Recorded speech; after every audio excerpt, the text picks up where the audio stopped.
जरूरी सूचना है आप सभी स्टूडेंट्स के लिए, स्टडी फॉर सिविल सर्विसेज का Android app Google play store में आ चुका है, उसको प्लीज तुरंत इंस्टॉल कर लीजिए।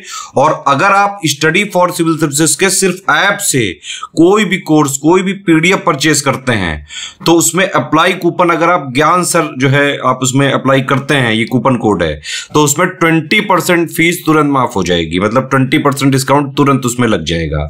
ज्ञान सर लिखना है, नॉर्मली ज्ञान सर स्मॉल लेटर में है सब कुछ, कोई स्पेस नहीं, कोई कॉलम नहीं, सिर्फ ज्ञान सर, GYANSIR। इस तरह से अगर कूपन कोड लगाते हैं आप ऐप में बाई करने से पहले, जो अप्लाई कूपन वाले में आता है, तो 20% का डिस्काउंट तुरंत मिलेगा। वीडियो देखिए। दोस्तों नमस्कार, स्टडी फॉर सिविल सर्विसेज में आप सभी का स्वागत है। उत्तराखंड पब्लिक सर्विस कमीशन के द्वारा जो अपर पीसीएस का एग्जामिनेशन जुलाई में शेड्यूल्ड है, उसके लिए हम लोग लगातार पेड क्विज देख रहे हैं अपनी। काफ़ी एक्सपेक्टेड क्वेश्चंस हैं जो आपके एग्जामिनेशन में सीधे रूप से भी देखने को मिलेंगे और इनडायरेक्टली तो मिलेंगे, तो इसलिए प्लीज़ फॉलो कीजिएगा इस सीरीज को अपने एग्जामिनेशन तक। हम यहाँ पे फर्स्ट क्वेश्चन अगर देखें, पूछा गया फाउंडर ऑफ दिल्ली। तो दिल्ली जैसे आज आप की डेट में देखते हैं ये कैपिटल है इंडिया की, ठीक है। तो इनिशियली एज अ कह लीजिए रूलिंग एरिया के रूप में इसको फाउंडेशन के लिए जाना जाता है। तोमर डायनेस्टी के रूलर थे अनंगपाल तोमर, ठीक है। फर्स्ट ऑप्शन करेक्ट हो जाएगा। पर एक क्वेश्चन ये भी कई बार पूछा जाता है कि जैसे मुगल रूल स्टार्ट हुआ तो उससे पहले ही जो ये डायनेस्टीज वाला रूल था, ठीक है, तो उसमें पूछा जाता है कि दिल्ली सल्तनत की स्थापना किसने की। तो उसमें जो है अगर पूछा जाए तो उसमें कुतुबुद्दीन ऐबक हो जाएगा, ठीक है, इसको भी ध्यान रखेंगे। तो फिलहाल यहाँ पे हमारा फर्स्ट ऑप्शन जो है वो करेक्ट है।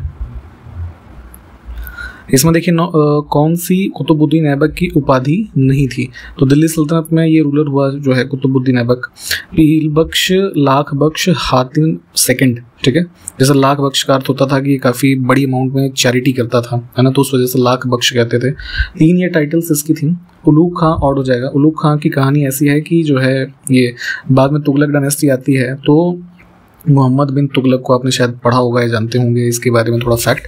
तो इसका ओरिजिनल नाम जो था वो उलूग खां था, या फिर जौना खान, ये भी नाम ध्यान रखिएगा, ठीक। तो ये इसके नाम थे।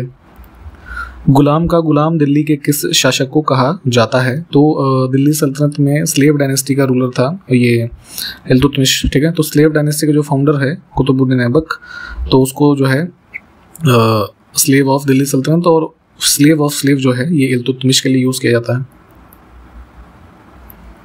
इसमें से किस स्थान पर सिंधु नदी तंत्र को सिंगी खम्बान या फिर शेर मुख कहते हैं। तो ये टर्म बेसिकली जो है तिब्बतन टर्म है। आपको पता होना चाहिए, मैप पे चाहे तो लोकेट कीजिएगा कि जो हमारा मानसरोवर लेक है उसके नियर अबाउट से इंडस रिवर का ओरिजिन है, तो तिब्बत का ही वो रीजन है बेसिकली। तो वहाँ पे सिंगी खम्बान के नाम से इस रिवर को जानते हैं, ठीक। पंजाब की 5 मुख्य नदियों पंचनद में कौन सी नदी शामिल नहीं है। तो पंजाब स्टेट का नाम ही आप जो देखते हैं पंजाब, ठीक है। तो 5 मेजर रिवर का फ्लो होता है यहाँ से, ठीक है। कौन कौन सी, जैसे आप देखेंगे कि इंडस रिवर, जैसे अभी हमने पहले लास्ट क्वेश्चन में भी देखा, तो वो क्या है कि हमारे J&K के रीजन से पास हो जाती है, ठीक है। तो ये ऑड हो गई। अब ये कुल 6 नदियों का क्रम है, तो उसको मैप पे भी लोकेट कीजिएगा और ये क्वेश्चन पूछा भी जाता है एग्जाम में, ठीक। तो सबसे पहले है इंडस, है ना, फिर झेलम, ठीक है, चिनाब, फिर रावी, फिर ब्यास और लास्ट में सतलज। ये पूरा क्रम पूछा जाता है, इसको ध्यान रखना है। तो यहाँ इंडस को छोड़ देंगे तो झेलम से लेकर के सतलज तक की जो रिवर्स हैं ये पास होती हैं, तो ये ऑड हो गया इंडस। लेकिन 1990 के बाद, है ना, भारत में इकोनॉमी के रेफरेंस में कई सारे रिफॉर्म हुए, जिसमें से एक सबसे बड़ा था लिबरलाइजेशन, प्राइवेटाइजेशन और ग्लोबलाइजेशन, LPG रिफॉर्म। तो उसी क्रम में ग्लोबलाइजेशन का क्या सकारात्मक प्रभाव नहीं है भारत में, ये पूछा गया। तो इंडियन इकोनॉमी को ग्लोबल मार्केट के रूप में खोला गया। तो हुआ क्या कि बाहर के कंपनीज, इन्वेस्टर्स यहाँ पे काम करने लगे, प्रोडक्ट्स, है ना, बाहर से भी कई तरह के आने लगे, या उस तरह के जनरेशन मैन्युफैक्चरिंग होने लगी। तो यहाँ पे देखिए फॉरेन इन्वेस्टमेंट इंक्रीज हुई, एम्प्लॉयमेंट भी उससे बढ़ा, increase the quality of service भी बढ़ी। लेकिन डोमेस्टिक इंडस्ट्री को जाहिर सी बात है, जब बाहर के लोग आएंगे किसी पर्टिकुलर जगह, तो वहाँ की टेक्नोलॉजी कुछ उन्नत तरीके की ले आएंगे या उन्नत सामान ले आएंगे, तो लोकल लेवल पर जो डोमेस्टिक इंडस्ट्री है उसको लॉस होगा। तो वही इंडिया के साथ भी हुआ। अगला है, इसमें से किस संस्थान के अनुसार या इनके लिए वैश्वीकरण का अर्थ है विश्व की अर्थव्यवस्थाओं का माल और सेवाओं में पूंजी और श्रम बल की अबाधित क्रॉस बॉर्डर आवाजाही, ठीक है। तो ग्लोबलाइजेशन की डेफिनेशन ये है एज पर WTO, ये वाला ऑप्शन, वर्ल्ड ट्रेड ऑर्गेनाइजेशन, ठीक है, जिसकी स्थापना हुई 1995 में। अभी हमने बताया कि एलपीजी रिफॉर्म हुए 1991 ऑनवर्ड्स, तो उसी में क्वेश्चन फिर से पूछा गया है कि अर्थव्यवस्था में जो सुधार हुए हैं वो बता दीजिए, है ना। तो ये सारे ही हैं, ठीक। दो कथन हमारे पास हैं, कौन सा सही है ये देखना है। बहुत ध्यान से देखा करिए क्या पूछा गया है, सही या फिर गलत, ठीक। तो क्वेश्चन है कि स्टेटमेंट, तीव्र आर्थिक विकास के बावजूद ग्रामीण और शहरी दोनों क्षेत्रों में बेरोजगारी अभी भी एक मुद्दा है। जाहिर सी बात है, आप लोग भी अगर प्रिपरेशन कर रहे हैं तो जाहिर सी बात है एक एम्प्लॉयमेंट के लिए, है ना।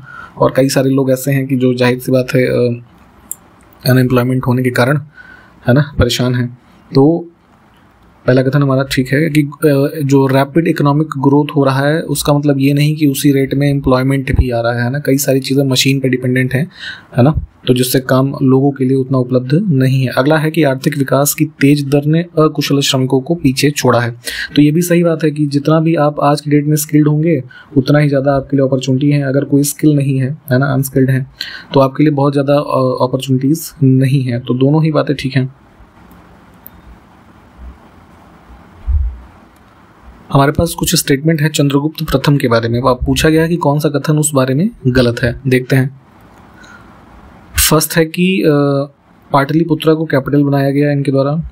Real founder of Gupta dynasty 319-20 में इन्होंने, जैसे अभी हम ये शक संवत वाला कैलेंडर जैसे पढ़ते हैं ना नेशनल लेवल पे, तो उसी प्रकार से गुप्त संवत भी होता था। इसकी स्थापना इन्होंने इस दौरान की थी, ठीक। तो तीनों ही ठीक हैं।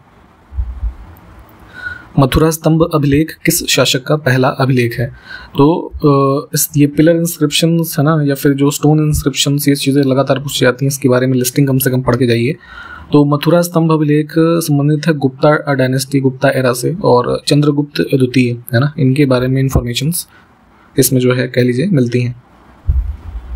दो स्टेटमेंट फिर से है, कौन सा गलत है देखिए।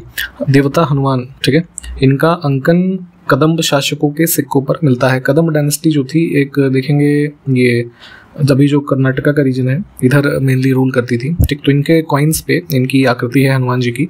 और कुषाण शासक थे हुविष्क, इनके सिक्कों पर सर्वप्रथम उमा का अंकन किया गया है, ठीक है। आपको एक चीज़ बतानी है कि यहाँ पे उमा से क्या रेफरेंस है, ठीक है। दोनों बातें ठीक हैं, तो गलत इसमें कुछ भी नहीं है। गुप्त काल में बिना बंदोबस्त वाली भूमि को क्या कहा जाता था? बिना बंदोबस्त वाली भूमि से रेफरेंस ये है कि जो बैरन लैंड होता था, है ना, जिससे कोई मेनली उपज नहीं होती थी, तो उसको ऊसर, ठीक है। या फिर यहाँ पे थोड़ा सा ये स्पेलिंग में एरर है, अप्रहत, है ना, ये दो टर्म जो है सही है। नेक्स्ट है पृथ्वी अपनी धुरी पर इसमें से किधर से किधर को घूमती है, ठीक है। अर्थ हमारा जो है, तो पहली बात ये कि ये गोल नहीं है, ठीक है। इसका जो शेप है वो जियोइड शेप बोला जाता है, ठीक। और ये जो है अपने एक्सिस पे ये वेस्ट टू ईस्ट, है ना, ये डायरेक्शन में घूमती है, यानी कि एंटी क्लॉकवाइज।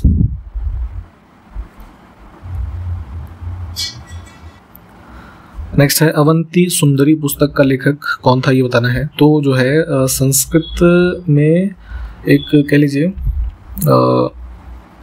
ग्रामर से संबंधित, है ना, पुस्तक लिखी गई जिसमें मेनली प्रोज रोमांसेस एक तरीके की चीज़ें मेंशन थी। दंडिन ये काफ़ी फेमस राइटर हैं, है ना। हालांकि सब्जेक्ट क्या है इस पुस्तक का ये जरूरी नहीं है, यहाँ पे बस बुक अवंती सुंदरी और राइटर का नाम ध्यान रखें, संस्कृत में लिखी गई थी। अब देखें कुछ पुस्तकें हैं तथा उसके लेखक से संबंधित कौन सा युग्म गलत है। काफ़ी इंपॉर्टेंट बुक्स हैं। माई कंट्री माई लाइफ, ये पुस्तक नरेंद्र मोदी की नहीं, लाल कृष्ण आडवाणी जी की है। दो कथन फिर से है, कौन सा सही है। थेयम की प्रस्तुति केरल में की जाती है। थेयम एक प्रकार का रिलीजियस रिचुअल है ना, मेनली नॉर्दर्न जो केरला का रीजन है यहाँ पे प्रैक्टिस करते हैं इसे, ये भी ठीक है। और गटका एक ये मार्शल आर्ट है ना, ये मतलब वेपन को यूज़ करके एक तरीके से, है ना। और ये पर जो है उसमें पंजाब के सिखों के द्वारा प्रदर्शित किया जाता है, जो मेनली निहंग सिख होते हैं, ठीक है। तो दोनों बातें ठीक हैं। कैलाश सत्यार्थी को किस वर्ष में नोबेल पुरस्कार प्राप्त हुआ था? 2014 में इनको, और ये मलाला यूसुफजई, है ना, इनको जो है चिल्ड्रन के राइट्स पे काम करने के लिए मेनली जो है दिया गया था ये नोबेल पुरस्कार। इसमें से कौन सा राष्ट्रकूट वंश का शासक था, ठीक है। तो जैसे यहाँ पे ये कुषाण, है ना, मौर्य, गुप्ता, ये सब रूलर्स मेंशन्ड हैं। तो उसी में से ये ध्रुव, ऑप्शन सी, है ना, ये राष्ट्रकूट जो है रूलर थे। कौन सा स्थल हड़प्पा जो है वो हरियाणा में स्थित है? तो इसमें धोलावीरा जैसे और लोथल गुजरात, राखीगढ़ी राजस्थान, कालीबंगा ये राजस्थान नहीं, ये सॉरी ये देख लीजिए, मैंने लिख दिया है, अब सही है, ठीक है। देखिए ये press and information bureau Bharat सरकार के अंतर्गत ये जीडीपी के आंकड़े कुछ पब्लिश करते हैं। तो पूछा गया है कि इसमें से उसमें रुपए में या फिर यूएस डॉलर में करते हैं। तो पीआईबी के द्वारा जो आंकड़े इशू किए जाते हैं, मेनली जितने भी हमारे गवर्नमेंट इंस्टीट्यूशन जीडीपी या फिर अन्य तरह के डेटा रिलीज करते हैं वो इंडियन रुपी में करते हैं, ठीक। जैन फिलॉसफी के अनुसार जो यूनिवर्स का क्रिएशन और मेंटेनेंस हो रहा है उसका क्या कारण है, ठीक। तो ये मानते हैं यूनिवर्सल लॉ। उस जनजाति का नाम बताइए जो ऋग्वैदिक आर्यों के पंचजन से संबंधित नहीं है। ऋग्वैदिक टाइम पीरियड में ये जो 5 प्रकार की ट्राइब्स के जो इनहेबिटेंट्स थे इस रीजन में इंडिया के, है ना, उनके नाम जो है पूछे जाते हैं कि कौन सा बिलोंग नहीं करता है पंचजन से। तो पंचजन में 5 तरह की जनजातियों के नाम जाने जाते हैं। कौन कौन से? यदु, तुरुवस, पुरु, इसके अलावा जो है ये मत्स्य और चेदी, ठीक। किकट जो है ये और हो जाएगा। 5 नाम ध्यान रखिएगा प्लीज। कौन से बौद्ध साहित्य में महात्मा बुद्ध के नैतिक एवं सिद्धांत, है ना, नैतिक सिद्धांत कह सकते हैं, उससे संबंधित प्रवचन जो है ये मेंशन्ड है, ठीक। तो जैसे टीचिंग्स ये पूछी जाती है ना आपसे, धम्मा, तो ये सारी चीज़ें जो है ना यहाँ पे जो इस क्वेश्चन में पूछा गया, इनका मेंशन हमें मिलता है सुत्त पिटक में, ठीक। सुत्त पिटक, अभिधम्म पिटक और विनय पिटक, ये तीनों ही इंपॉर्टेंट हैं। इसमें क्या क्या चीज़ें हैं इंपॉर्टेंट उसके बारे में एक बार पढ़ लीजिएगा। सुल्तानी युग में बौद्धों की कौन सी शाखा सबसे प्रभावशाली थी? सुल्तानी एरा का मतलब दिल्ली सल्तनत वाला जो रीजन है वहाँ के शासकों को सुल्तान नाम से मेनली जैसे जाना जाता था, ठीक। तो देखेंगे ये आपका जो है वज्रयान शाखा जो है ना ये इंपॉर्टेंट है। और इस टाइम पीरियड में ये काफ़ी इन्फ्लुएंशन इसका जो रहा पूरे इस जहाँ पे सल्तनत का पूरा एरिया था, ठीक है। तो ऑप्शन डी को चुनेंगे, ठीक है। यहाँ पे कुछ इससे संबंधित फैक्ट भी मेंशन है, इसको एक बार देख लीजिए। इसमें से कौन सा रेशेदार फल का उदाहरण है? फाइबर, है ना, फाइबरस जो क्रॉप का एग्जांपल होगा इसमें फ्लैक्स सीड होता है ना, सन, एक बार इसको सर्च करके देख लीजिएगा। अगला है बेहदी नखलम त्योहार मुख्य रूप से किस राज्य में मनाया जाता है? नॉर्थ ईस्टर्न स्टेट हमारा है मेघालय, ठीक, इसका इंपॉर्टेंट फेस्टिवल है। भारतीय संविधान का कौन सा अनुच्छेद धार्मिक मामलों के प्रबंधन की स्वतंत्रता प्रदान करता है? फंडामेंटल राइट्स का भाग है 3, इसमें आर्टिकल 12 से 35 तक फंडामेंटल राइट्स मेंशन्ड हैं। उसका आर्टिकल 26 नंबर जो है वो हमें हमारे पसंद के जो रिलीजियस अफेयर्स हैं उसकी फ्रीडम की गारंटी देता है। ऑप्शन सी, इसको एक बार पढ़िएगा अलग से, ठीक है। तो यहाँ पे इस वीडियो को भी हमने कंप्लीट किया है इस क्वेश्चन के साथ। सारे क्वेश्चंस आपको देखने हैं, जो क्वेश्चन पूछे गए हैं उसको कमेंट करके बताना है। हमारे टेस्ट सीरीज के ग्रुप चल रहे हैं, पेड क्विज के चल रहे हैं, प्रैक्टिस आप करना चाहें या अभी भी स्टडी मटेरियल वाले पेड जो ग्रुप हैं पूरे उसमें एडमिशन आप लेना चाहें तो उसकी जानकारी आपको इसी वीडियो के डिस्क्रिप्शन बॉक्स में मिल जाएगी, ठीक है। उस पर कॉन्टैक्ट करके आप एडमिशन दे सकते हैं, ठीक। इन्हीं सब बातों के साथ समाप्त करते हैं इस वीडियो को, मिलेंगे नेक्स्ट में, तब तक के लिए नमस्कार, जय हिंद।